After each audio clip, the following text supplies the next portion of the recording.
Your Coca-Cola bottler presents Claudia, based on the famous play and novels by Rose Franken. Brought to you, transcribed Monday through Friday, by your friendly neighbor who bottles Coca-Cola. Relax, and while you're listening, refresh yourself. Have a Coke. And now, Claudia. Excuse me, I didn't see you. Be right there. Well, now, what can I do for you, miss? Well, I see you have a sign out, fresh eggs. That's right. And the store in the village is closed, so if you could let me have a dozen? Be glad to. 67 cents for the large and 61 for the medium. Sometimes I have pulled eggs, but I ain't got any today. I'm sorry. Dear, that's awfully expensive. Laid this morning. White or brown. Take your choice. Well, how much are the brown eggs? Brown? Well, same price as the white ones, miss. Oh, well, in New York, brown eggs are quite a lot cheaper. In Boston, they're quite a lot more expensive. Oh, and in Connecticut, they're the same price, I see. Mm-hmm. Connecticut's about halfway between. Be that as it may, eggs is eggs to them as knows 'em. The hens get the same feed. They're treated just the same. So there's absolutely no reason for brown eggs to be cheaper. No, I suppose you're right about that. Besides, once they're fried, nobody'd know whether they're brown or white in the first place anyway. Precise. It's a superstition, so to speak. Yeah. How many dozen did you say you wanted? One will be fine. One? All right. There you are, ma'am. All done up and ready. Thank you. And here you are. Come again, ma'am. And, say, ain't you the people who bought the Tucker place a spell down the road? Yes, we are. Uh-huh. We're so near, we hear your roosters crowing every morning. Huh. Talking of roosters, what about some chickens? Got some fine broilers, roasters, fryers, too. Well, if you can broil a fryer, I could have it for dinner tonight. Broilers is fryers, miss. 44 a pound. Oh, well, that's very reasonable. They're 59 at Franco's. Self-same broilers. I sell my chickens to Franco. You mean there's that much difference in price? That's right. Well, Franco certainly has a nerve. Precise. I should have known it'd be cheaper to buy off a farm than out of a butcher. How many, ma'am? Broiler, rooster, fryer? Fryer, please. Uh-huh. And one will do, thank you. If it's large enough, that is. Right. I'll fetch him. Will he be nice and fresh? So fresh he'll be crowing. Come along.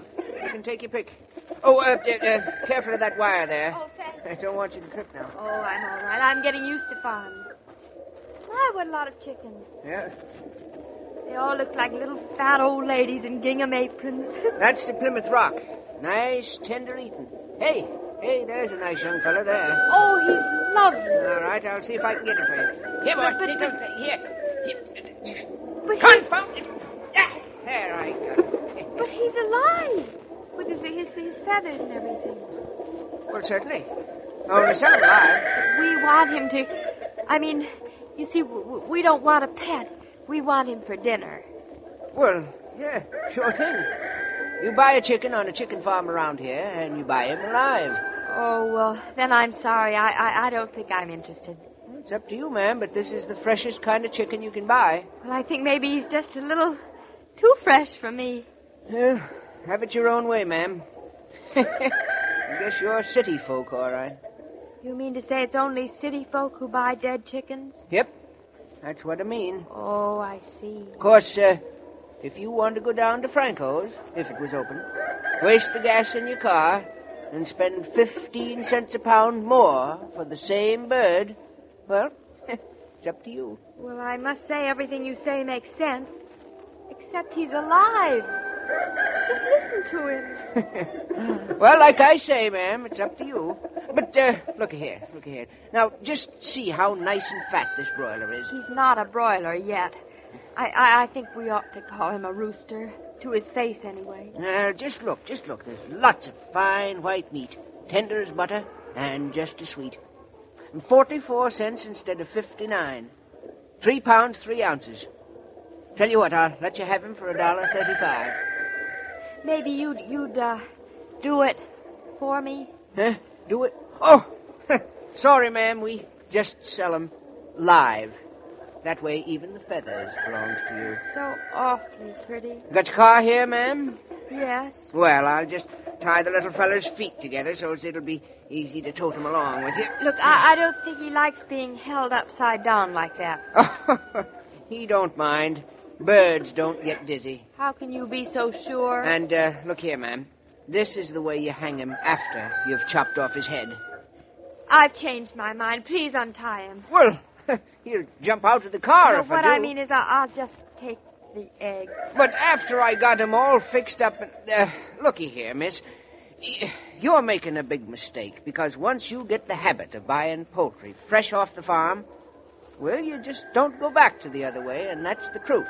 I won't, you're sure? I'll put him right in the car for you, ma'am. Sit him down right next to you in the front seat. Oh, if you don't mind, I'd rather not get so well acquainted. Huh? If it's all the same with you. Well, now, look at my wife. She don't think twice about it now. Just remember, chop his head off. Yeah, I'll remember, thank you, but I wish I could forget. So does he.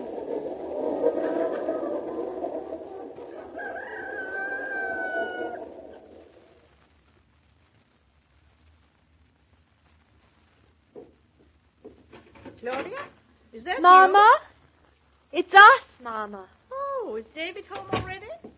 You better have the omelet then. Did you bring the eggs? Yes, I brought the eggs. But, Mama, listen, who likes an omelet, really? It's just an unformulated mess of chicken, that's all. What are you talking about? And what on earth? Isn't he pretty, though? Where'd you get him? Where I got the eggs. He's just a very precocious egg, that's all. What for? Where do you get him? I got him for dinner. He's a broiler.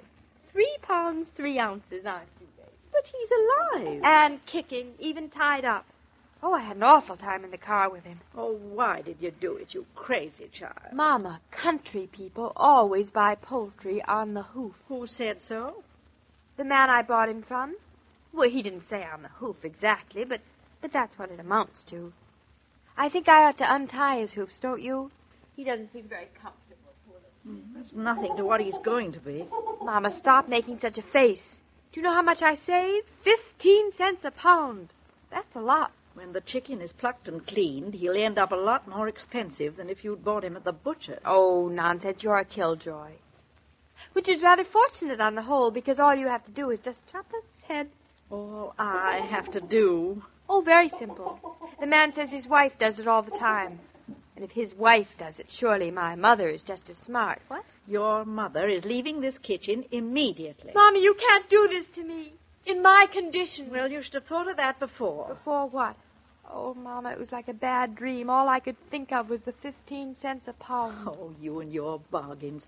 Here, put him on the table, and I'll get the scissors. You can't do it with the scissors. I just want to untie his legs. Oh. And then what? Well, then I think we should let him walk around and stretch himself. That's a good idea, Mrs. Brown. He's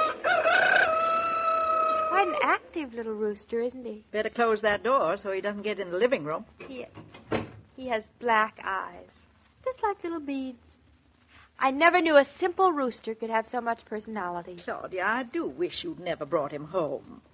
Well, I guess that means we better wait for David to do it.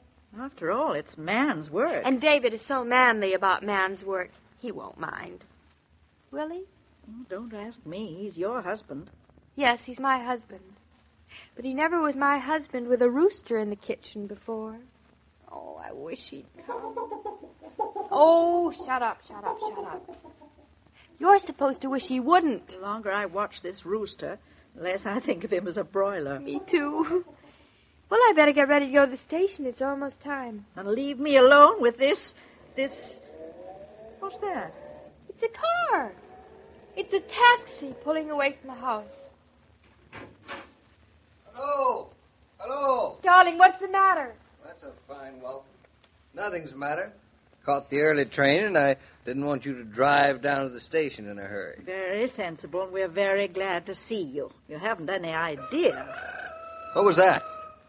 What was that? It sounded like a rooster crowing. Rooster crowing? Mama, he's been drinking again. Oh, dear. Hmm. I suppose he thinks he hears it again. Hey, now, what's got into you two? Nothing. Yet. Where is it? It's under the stove. And the trick is to get it in the stove. Here he comes. Now, wait a minute, I'll get him. Trusting little fool. Here, kitty. Smart how he answers to Kitty. Oh, isn't he smart? I'm seeing things. Call a doctor immediately. We'd prefer a butcher. Mama, stop saying that in front of him. Makes him nervous. Him? Who? The rooster, not you. Oh. Well, you see, he's your dinner, David. Oh. Which of you two women is responsible for this? Me. He was a bargain. I see. We get the feathers and everything. And when you buy broilers this way, David, you're sure they're fresh. Fresh, eh? Well, he might be fresh, but he looks skinny. Oh, he isn't, though. He's 3 pounds, 3 ounces, and very tender. No. Well, then why isn't he cooking? He will be. Any minute now. I see. Do you want to use a knife or a hatchet? What's so funny? What's the matter? So that's it. You two sissies, you. Sissies. Well, we've known him longer than you have. Besides, you're a man, and you're always bragging about it.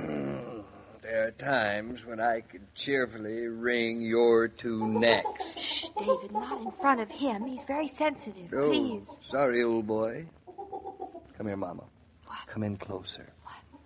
I have an idea. What? I won't use the axe. I will use a hatchet. I can't bear it. I'm leaving. Now, come here, old boy. Don't go near him, Rooster. David, unhand that bird.